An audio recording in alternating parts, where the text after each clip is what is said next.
attackers hit Libya's foreign ministry in Tripoli. The observatory says there is a strong chance of an eruption of an Indonesian volcano. Iran presents budget to counter cruel U.S. sanctions. Deputy Defense Secretary Shanahan will replace Mattis on New Year's Day. U.S. actor Kevin Spacey to be charged with sexual assault. Plus, HOLOHOLO-ING around KAUAI Island, Southside. Hello everyone, I am Sarah Nachman bringing you stories from around the globe. And this is Eagle News, Washington, D.C.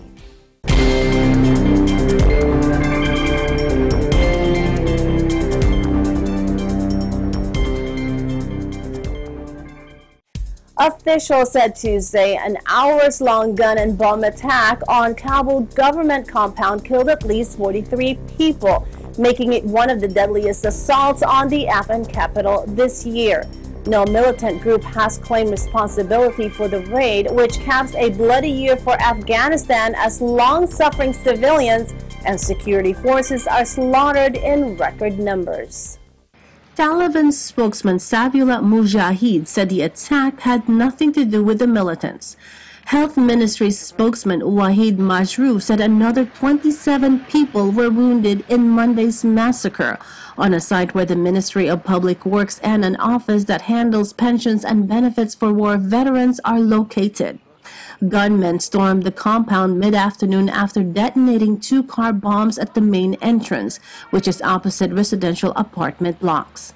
As they entered 2 buildings belonging to the Ministry of Public Works and the organization responsible for supporting war veterans and their families, terrified workers ran for their lives. Some jumped from windows several floors up to escape the militants. Hundreds were trapped inside for hours as heavily armed security forces swarmed the area, engaging the attackers in a fierce gun battle punctuated by multiple explosions. Public Works Ministry employee Abdullah Barakzai hid under his desk for 5 hours, listening to gunfire and blasts inside his building. Officials said at least 4 militants were killed and more than 350 people freed. Most of the dead and wounded were civilians who have borne the brunt of the 17-year war.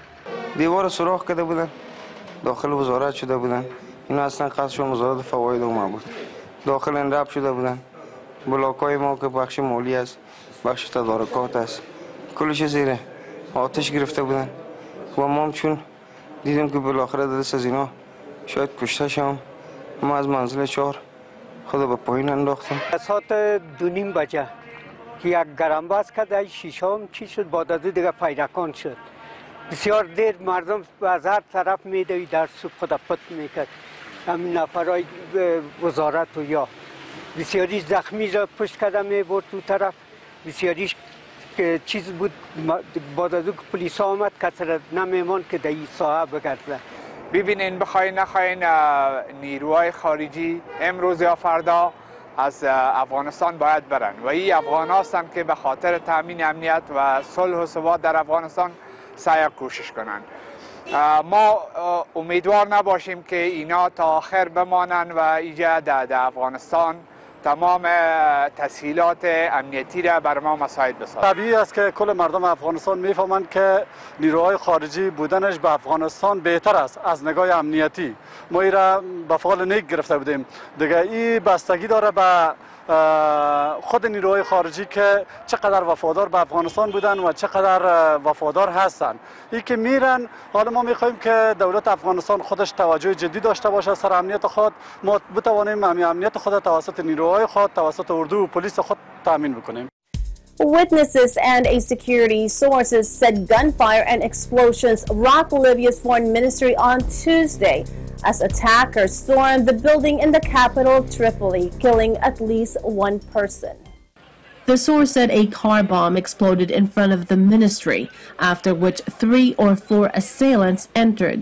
A suicide bomber then struck inside and gunfire broke out, according to the source, who said the victim was a civil servant.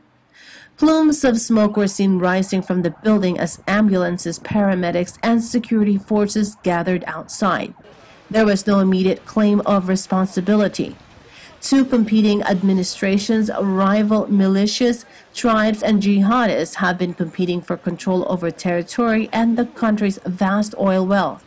The Islamic State jihadist group IS took advantage of the chaos to gain a foothold in the coastal city of Sirte in 2015. Forces loyal to the UN-backed Government of National Accord, or GNA, regained control of the city in December 2016 after 8 months of deadly fighting. Since then, some jihadists have returned to the desert in an attempt to regroup and reorganize. In September, IS claimed responsibility for a suicide attack on the headquarters of Libya's national oil company in the heart of Tripoli, which left 2 dead and 10 wounded. 4 months earlier, it claimed an attack on the Electoral Commission's headquarters, leaving 14 dead. In April, the GNA launched an operation to track down IS fighters operating in areas of western Libya under its control. Last month, IS claimed responsibility for an attack on militia forces in southern Libya, in which at least 9 people were killed. The U.S. military has regularly carried out strikes on jihadists in Libya, particularly south of Sirte. The GNA was set up under a 2015 UN-brokered deal, but a rival administration based in the country's east, aligned with the military strongman Khalifa Haftar, refuses to recognize its authority. Rival Libyan leaders had agreed to a Paris-brokered deal in May to hold a nationwide election by the end of the year. But instability, territorial disputes, and divisions have delayed plans for elections. 2 days of meetings last month in Italy laid bare deep divisions between key players in the crisis, with some delegates refusing to sit side by side. An Indonesian observatory official warns another tsunami could strike Indonesia after a powerful wave caused by a volcanic eruption killed hundreds when it swallowed coastal settlements, taking earthquake-focused disaster monitors by surprise. While tsunamis are often triggered by earthquakes, in this case, experts believe the deadly waves were generated by an eruption of the Anak, or child of Krakatoa volcano, which could have caused a large undersea landslides or flow of molten rock into the water. David Rothery, a professor of planetary geosciences at Britain's Open University, said the tsunami appears to have been caused by an underwater collapse of part of the volcano. Anak Krakatoa is an island that emerged around 1928 in the crater left by Krakatoa, whose massive 1883 eruption killed at least 36,000 people. The tsunami that struck on Saturday was the third natural disaster to hit Indonesia in 6 months. Untuk tingkat aktivitas saat ini masih pada level 2 atau waspada ya. Dengan rekomendasi untuk kepada masyarakat maupun para pengunjung untuk tidak mendekati Pulau Anak Krakatau ini dalam radius 2 km. Indonesia has 127 active volcanoes and lies on the Pacific Ocean's Ring of Fire, where earthquakes and volcanic eruptions are frequent. Coming up, Iran presents budget to counter, quote, cruel U.S. sanctions. Deputy Defense Secretary Shanahan will replace Mattis on New Year's Day. U.S. actor Kevin Spacey to be charged with sexual assault. Eagle News, Washington, D.C. will be right back.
ASEAN in Focus, Monday to Friday, 2 to 2:30 p.m.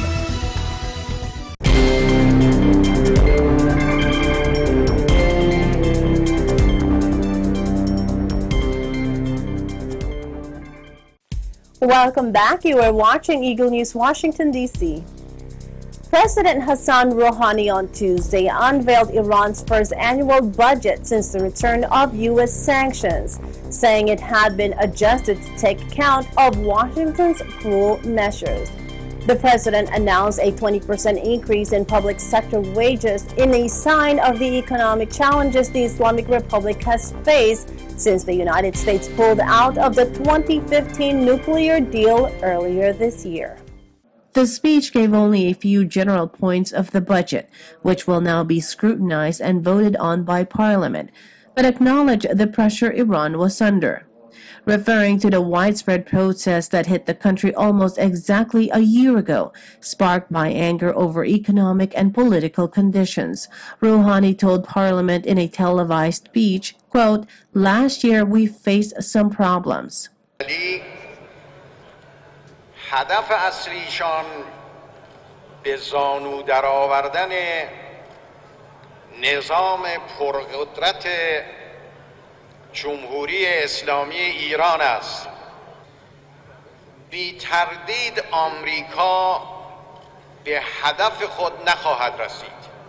ایران سرافرازتر، قدرتمندتر و مردم ایران با استقامت بیشتر و هوشیاری بیشتر در برابر این توطئه‌ها خواهند ایستاد. The renewed U.S. sanctions include an embargo on Iran's crucial oil sector. The new budget did not say how many barrels of oil Iran hopes to sell in the next financial year, which starts in late March. But analysts believe it will be considerably less than the approximately 2.5 million it sold per day prior to Trump's withdrawal. The U.S. granted waivers to 8 key buyers of Iranian oil, including China, India, and Turkey, though this has been a double-edged sword for Iran since it also helped push down the global price. Donald Trump on Sunday announced he would replace Defense Secretary Jim Mattis with his deputy Patrick Shanahan, days after the outgoing Pentagon chief quit while citing key policy differences with the U.S. president.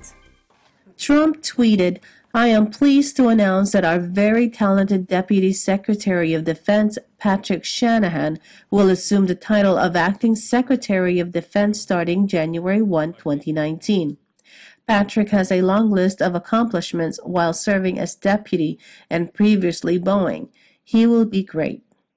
Oscar-winning U.S. actor Kevin Spacey is facing a felony charge for alleged sexual assault of a teenager in a restaurant in 2016, prosecutors said on Monday.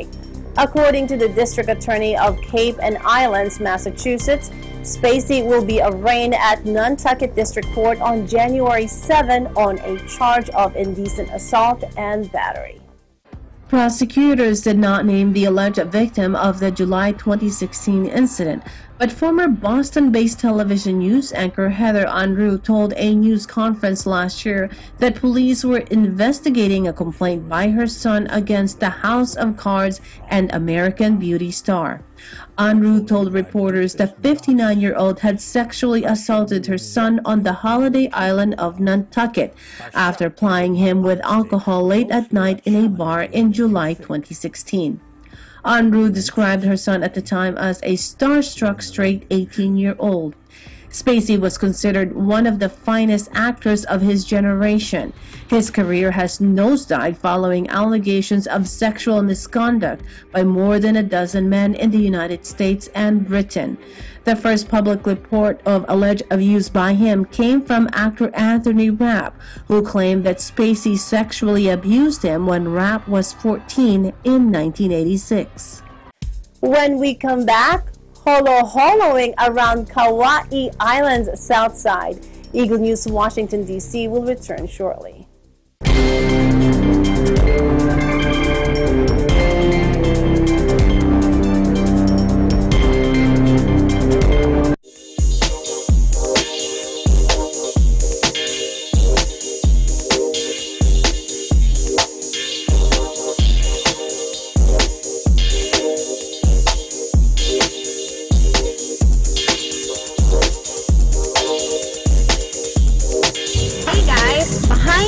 What we call VOLCANO, one of the most famous landmarks here in Stavanger, Norway. And if you want to see more of the tourist spots like this, just tune into Digital Nest every Tuesday and Thursday, 7:30 p.m. I am managing Mihia from Stavanger, Norway. Always fun with 25.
Hi guys, I'm Ariel. And I'm Kenneth.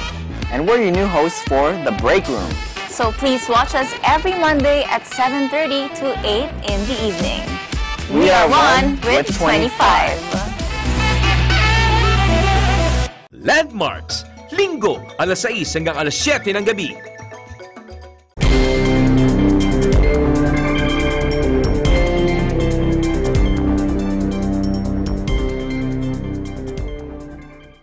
This is Eagle News, Washington, D.C. I am Sarah Nackman. Holo-holo is a Hawaiian word meaning to go out for a walk, ride, or sail.